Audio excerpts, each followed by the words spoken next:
What's the meaning of confrontation?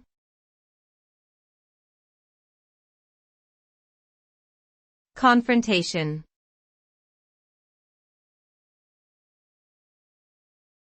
Confrontation.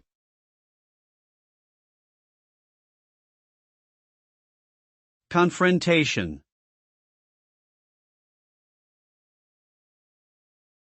Confrontation.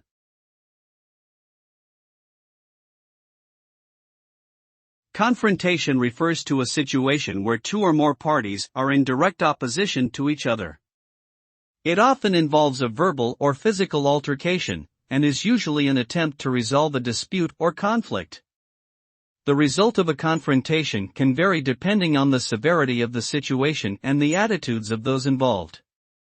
It can lead to a resolution of the conflict, the escalation of the conflict, or an impasse.